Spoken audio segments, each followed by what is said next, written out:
For Catherine Sterling, a lavish Fifth Avenue penthouse and the love of a billionaire magnate was her fairy tale. Pregnant, betrayed, and financially frozen by a man who promised her forever, Catherine was left with nothing but her wits and a burning need for justice. A silence buffered by triple-paned glass, thick pile cashmere rugs, and the hushed deference of a full-time staff. For 5 years, this had been her reality. Her marriage to the tech magnate Marcus Thorne was a glittering testament to a modern-day fairy tale. At 34, Catherine possessed a serene beauty that photographers for magazines like Vogue and Town and Country loved to capture. She was an architect, though her career had been gently shelved after the wedding, replaced by philanthropic endeavors and the demanding full-time job of being Mrs. Thorne. Now 7 months pregnant with their first child, a daughter, she felt a nesting instinct so powerful it was almost primal. He was a force of nature. His charisma was a high-voltage current that could power a room, and his ambition was a fire that never dimmed. Lately, however, his orbit had become more erratic. The late nights at the office stretched into the pre-dawn hours. He'd return smelling of expensive whiskey and the faint, unfamiliar scent of a perfume that wasn't hers, a delicate, spicy fragrance she couldn't place. When she'd ask, he'd kiss her forehead, his lips cool, and murmur about new investors from Dubai or a critical server merger in Singapore. She was pregnant, hormonal, she told herself. Their 6th anniversary was approaching. The first year, it was a private yacht in the Aegean Sea. The third, he'd rented out a wing of the Musée d'Orsay for a private dinner. This year, Catherine hoped for something quieter, more intimate before the baby arrived, and their world changed forever. Marcus was in London for a 24-hour emergency board meeting. Rosa, ever meticulous, placed it on Catherine's bedside table. It was from Leviev, the ultra-exclusive diamond merchant on Madison Avenue, a place whose jewels made Cartier look like costume pieces. The date of purchase was from 3 weeks prior, during his summit in Geneva. The item description was what made her breath catch in her throat. A custom-designed necklace. $2.75 million. It was an obscene amount of money. Even for them, it was more than a gesture. A wave of guilt washed over her for ever doubting him. He was working so hard, crossing continents, and all the while he was planning this breathtaking surprise for her. She carefully folded the receipt and tucked it away, a warm, secret thrill running through her. On the morning of their anniversary, she awoke to find Marcus beside her, already dressed in a crisp shirt, smelling of his signature Creed cologne. He was smiling, his dark eyes crinkling at the corners. "Happy anniversary, my North Star," he said, his voice a low purr. It was a beautiful box, but it wasn't from Leviev. A flicker of confusion passed through her, but she quickly suppressed it. She eagerly untied the ribbon. Inside, nestled on a bed of black velvet, was a lovely Alhambra bracelet, the iconic 4-leaf clover design in mother-of-pearl and gold. It was classic, elegant, and expensive. "It's beautiful, Marcus." "Truly," she said, and her gratitude was genuine. But it wasn't a $2.75 million necklace. "Simple, elegant, just like you." He kissed her, then a quick, perfunctory peck before glancing at his watch. The gold bracelet felt strangely heavy on her wrist. It was oppressive. The question gnawed at her all day. He would present it to her over dessert, a grand, show-stopping finale to their anniversary celebration. She clung to that thought like a life raft. That evening, she wore the cobalt blue Brandon Maxwell gown he adored, the silk clinging to her baby bump. She felt beautiful, hopeful. His phone buzzed incessantly on the table beside him. He spoke of acquisitions and stock options, his words a wall between them. Dessert came and went, a delicate panna cotta with a single candle flickering in the center. He raised his glass of sparkling water to her glass of champagne. "To us, Catherine, to the next chapter." But there was no other box, no grand reveal, just the check, which he signed without looking at the total. The ride home in the chauffeured Maybach was silent. Catherine stared out the window at the glittering lights of the city, feeling a cold dread crystallize in her chest. The bracelet on her wrist felt like a prop. The entire evening had been a performance. "Just need to wrap up one last thing," he called over his shoulder. Catherine stood in the center of their enormous living room. The city lights spread out before her like a carpet of fallen stars. There was no innocent explanation. Her training as an architect had instilled in her a meticulous, almost forensic attention to detail. She went to his study. But the woman might be less discreet. Geneva. 3 weeks ago. She began searching social media platforms, not for Marcus, but for posts tagged at the high-end hotels and restaurants he frequented. It was a digital needle in a haystack. Her search query was simple: Levy of Geneva. Most of the results were from the brand's official account or jewelry enthusiasts, but one post stood out. The photo, posted exactly 3 weeks ago, was a close-up shot. A young woman's décolletage, tan and flawless, and around her neck, blazing with an almost violent fire, even in the filtered light of the photo, was a necklace. Catherine's blood ran cold. It was an astonishing piece of jewelry, a cascade of pear-shaped and brilliant-cut diamonds, culminating in a central stone the size of a robin's egg, a deep, mesmerizing blue-black diamond. The caption was cloyingly breathless. "The heart of the night for the new queen of his heart. Some girls get all the luck. Geneva blessed Levy of le coeur de la nuit. Le coeur de la nuit. The heart of the night."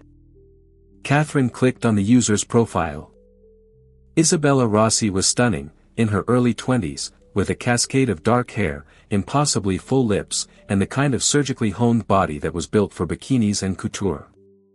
Her entire feed was a catalogue of luxury, a private jet to Mykonos, shopping bags from Chanel on Avenue Montaigne, a poolside cabana at the Hotel du Capitaine Rock.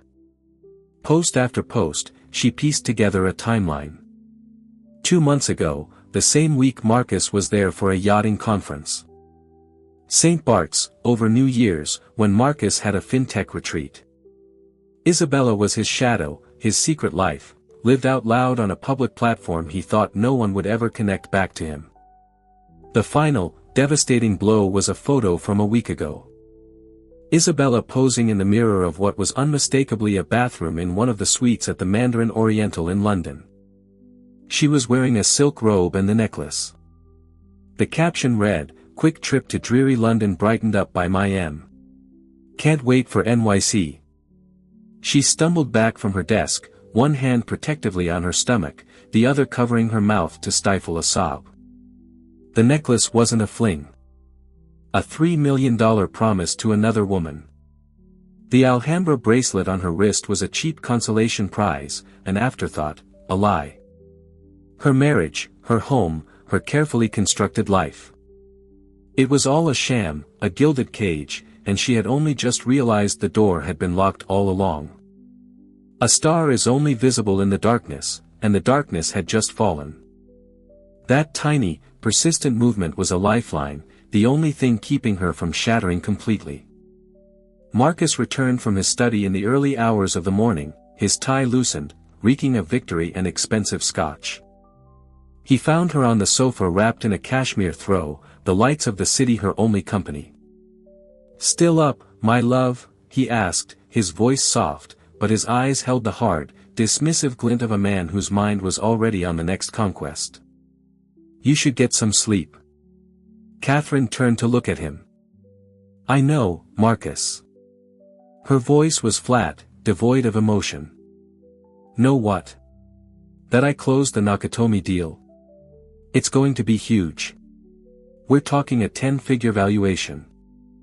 "I know about Isabella Rossi," she said, her gaze unwavering. The name of the necklace hung in the air between them, heavy and sharp as a shard of glass. It fell away completely, revealing the cold, ruthless bedrock beneath. He didn't even have the decency to look surprised or ashamed. "You've been snooping," he stated, his voice turning hard. It wasn't a question. You flaunted your mistress all over Europe. I didn't have to snoop, Marcus. I just had to open my eyes. Don't be so dramatic, Catherine. It's not what you think. You bought another woman a necklace worth more than the down payment on this entire building, while you handed me a trinket to shut me up. You've been lying to me for months, maybe years. You've built a second life on the foundation of our marriage. She stood up, her hand instinctively going to her belly. While I am in our home, carrying your child. This, she thought, would be the moment he would break. The mention of his unborn daughter would surely pierce through his armor. She was wrong. Each one was a calculated strike designed to diminish her, to remind her of her dependence. I loved you, Marcus. I thought you loved me. Now, this is what's going to happen. You will continue to play the part of the devoted wife, especially through the birth. We will maintain appearances. If you behave, your life will continue its comfortable trajectory. If you decide to make a scene, if you even think about the word divorce, I will cut you off without a cent. I will bury you in legal fees until you are begging on the street. My lawyers will paint you as an unstable, gold-digging shrew. And I will make sure you never see a dime of my money. Am I understood? He was a monster. He had been a carefully crafted illusion, a role played by this cold, calculating stranger. Get out, she whispered, her voice trembling with a mixture of fear and white-hot fury. But he did leave the room, striding back to his study and closing the door with a definitive click. A few minutes later, Catherine's phone pinged. A notification from her bank. Another ping. Access to joint account ending in 4587 has been restricted. He was already making good on his threat. He hadn't just broken her heart. Sobbing, she recounted the entire story, from the receipt to Marcus' vile threats. I knew it, Chloe seethed through the phone. I never trusted that slick bastard. Cat, you need to leave. Pack a bag and come to my place right now. He's frozen everything. I have no money. He'll fight me for custody of the baby, Chloe. He'll say I'm an unfit mother. He has the power and the money to create any narrative he wants. Don't panic. He wants you to feel helpless. That's how guys like him win. They isolate you and make you think you have no options. But you do. You're the smartest person I know. You just need a weapon. What weapon did she have? Marcus held all the cards, all the power, all the money. She ended the call with Chloe, promising to stay safe and think.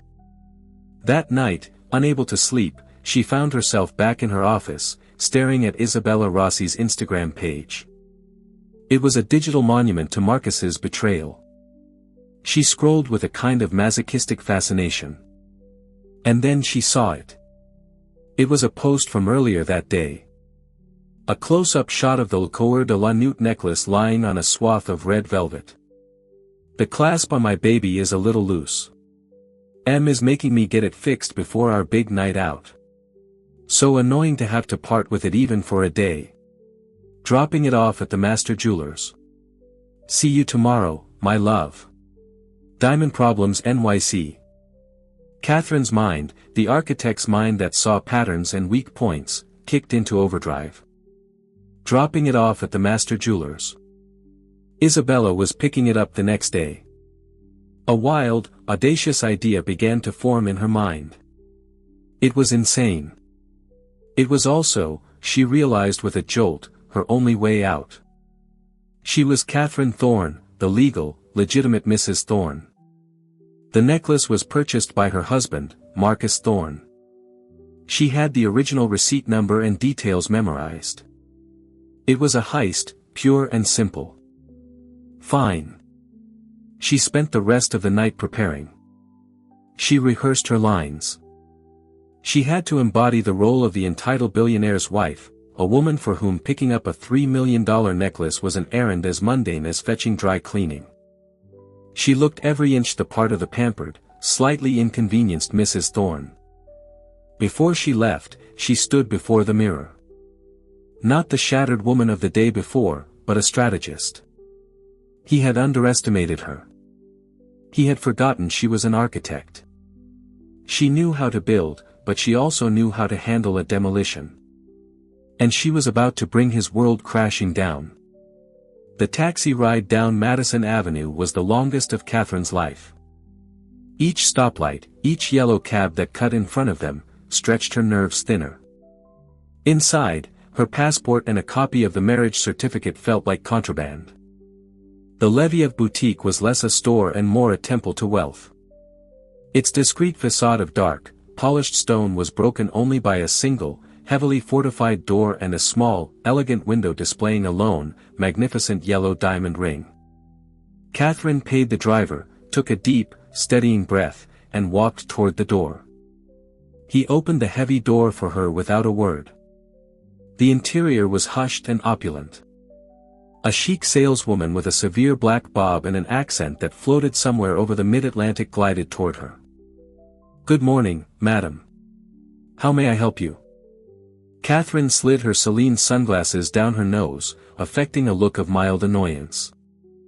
"I'm here to collect a piece," she said, her voice cool and clipped. "Of course, Mrs. Thorne. Do you have the claim ticket?" Of course, there would be a claim ticket. Isabella would have it.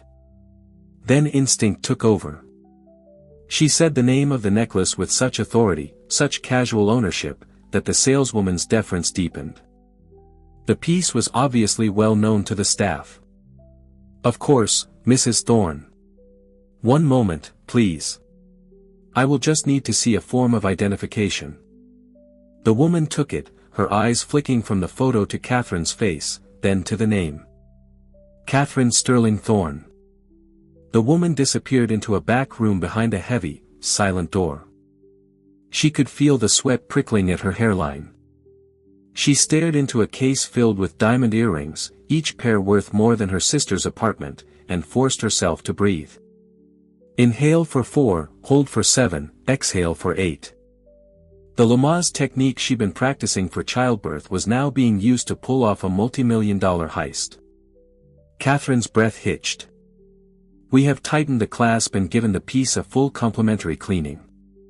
It's looking absolutely radiant."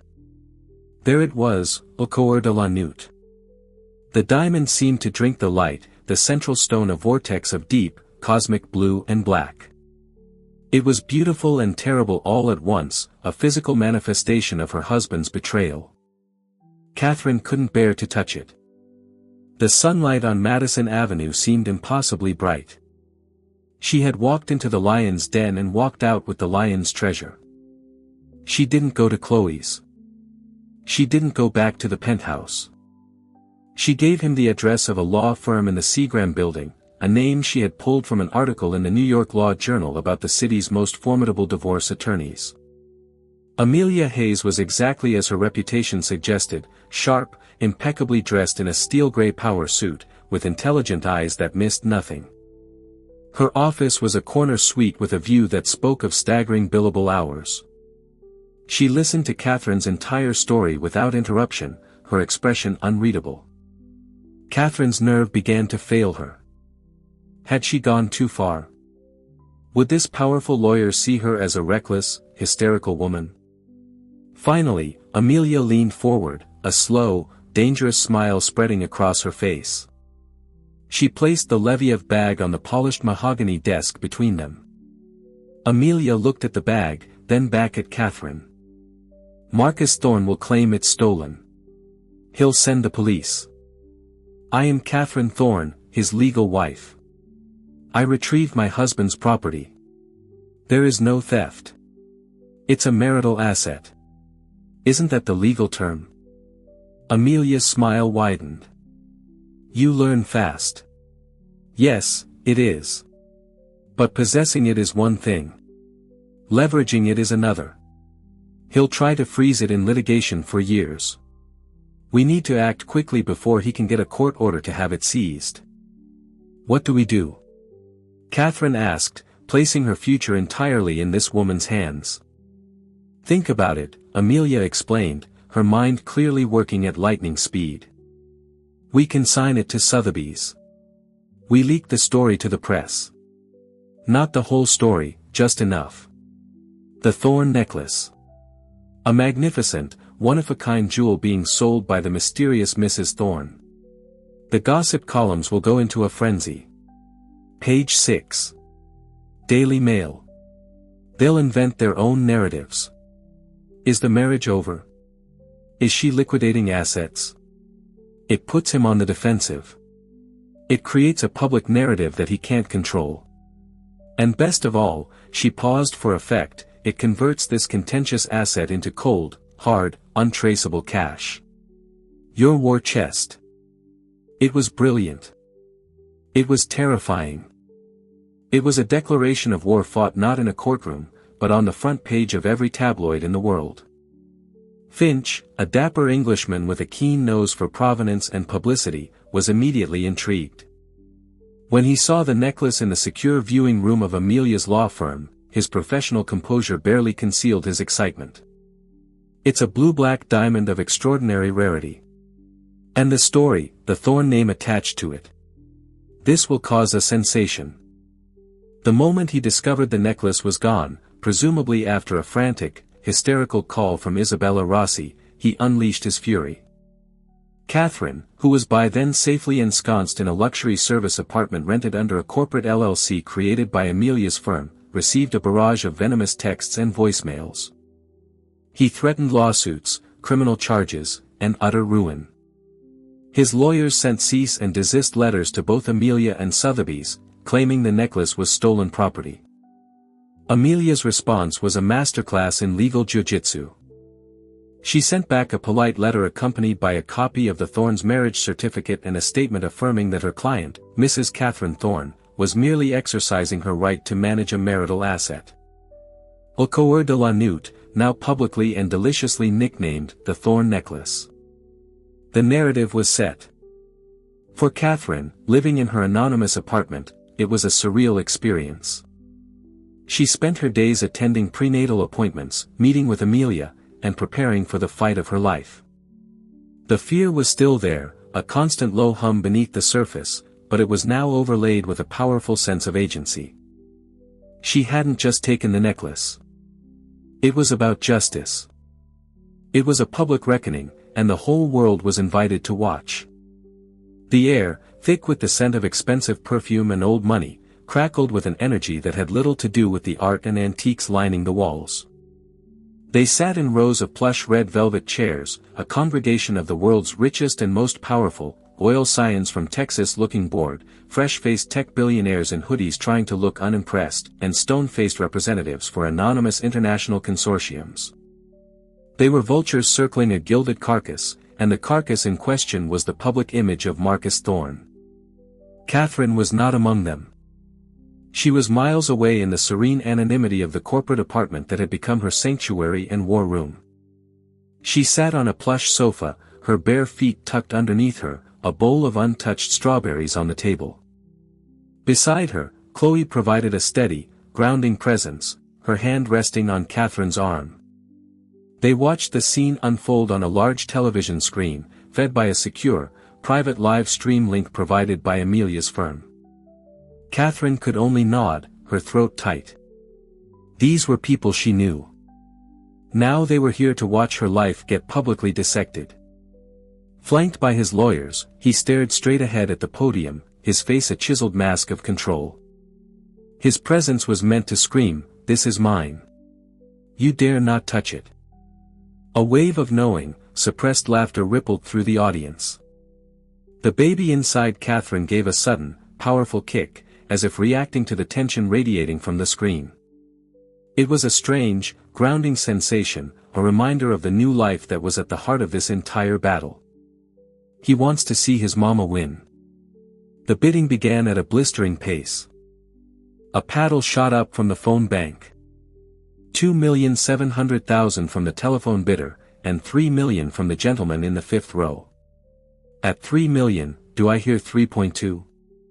The numbers climbing so fast they became an abstraction. 3.2 million. 3.8. Each new bid was a nail in the coffin of Marcus's pride, a public repudiation of his power. He sat immobile, a statue of rage. But the aura of menace he had tried to project was failing. The story behind the necklace had made it more desirable than he could have ever imagined. The air grew thick with anticipation. And then a new player entered the game. From the back of the room, a place usually reserved for staff or minor attendees, a new paddle was raised. She was elegantly dressed in a cream-colored Chanel suit and a wide-brimmed hat that cast her face in shadow. Her posture was ramrod straight, and her movement was economical and decisive. Just the paddle raised with quiet, unshakable authority. 4,700,000. A new bidder at the back of the room. "Welcome, madam." The man in the fifth row immediately countered. 4.8. The woman in the hat raised her paddle again without a moment's delay. A collective gasp swept the room. On the screen, Marcus finally moved. His look was one of pure venom. She remained perfectly still, her paddle now resting in her lap, having made her definitive statement. The room fell into a deep, expectant hush. All other contenders had folded. It was all down to the woman in the hat. This was it. The culmination of all the pain, the fear, and the desperate, audacious planning. Going once. The camera zoomed in on Marcus's face. In its place was the raw, naked disbelief of a king watching his castle being dismantled before his very eyes. The sound of the gavel was sharp and absolute. A sound of finality that echoed through the silent room like a gunshot. "Sold." Finch's voice boomed, triumphant. "For $5 million to paddle number 7A2. Congratulations, madam." Chloe let out a whoop of pure joy, pulling a sobbing Catherine into her arms. She had won. With a war chest of $4 million after Sotheby's commission, Amelia Hayes unleashed her legal hounds. The divorce filing was a quiet, procedural affair. But the forensic accounting team she assembled was an act of war. Quiet, meticulous men and women who lived for finding the single misplaced comma in a complex ledger that could unravel an entire financial empire. The confrontation took place not in a courtroom, but in the sterile, soundproofed conference room of Amelia's law firm. Amelia didn't make threats. She simply had one of her accountants project a flowchart onto a large screen, a dizzying web of transactions, holding companies, and numbered accounts that led directly from Marcus's primary corporation to his hidden treasure chests. The SEC and the IRS would find this terribly interesting, Marcus, Amelia said, her voice calm and pleasant. "I imagine a federal investigation would be quite disruptive to your business." The color drained from Marcus's face. He looked at the flowchart, then at Catherine, truly looked at her for the first time in months. He saw not the weeping, broken woman he had dismissed, but a formidable opponent who had used his own tactics against him. He had been beaten, not by legal force, but by superior strategy and a will that was stronger than his own. He capitulated completely. The settlement was staggering. Catherine received a sum that was astronomical by any standard, securing her future and the future of her child in perpetuity. She put it on the market the next day, enlisting Sotheby's, this time their real estate division, to handle the sale. 2 months after the auction, Catherine gave birth to a healthy, 7-pound baby girl. The money, a tool forged in betrayal, was now used to build a legacy of kindness. Catherine returned to her first love, architecture, but with a renewed purpose. She established the Sterling Foundation, designing and funding stunning, safe, and supportive housing for women and children escaping domestic abuse. Her buildings were more than shelters, they were sanctuaries of light, space, and dignity, each one a quiet testament to her own journey from a gilded cage to a life of true freedom. She inherited her mother's sharp mind and her Aunt Chloe's fiery spirit, becoming a bright, compassionate young woman. As for Marcus, his empire, built on a foundation of deceit, eventually crumbled under the weight of federal investigations. The thorn necklace, a symbol of her victory, was loaned indefinitely to the Metropolitan Museum of Art. But now it's in the light for everyone to see. A reminder that even the darkest nights eventually end. She transformed from a millionaire's wife into the architect of her own destiny, proving that justice isn't always found in a courtroom. Sometimes it's sold to the highest bidder. Was Catherine's move a stroke of genius or a reckless gamble? Let us know your thoughts in the comments below. Share it with someone who needs a reminder of their own strength.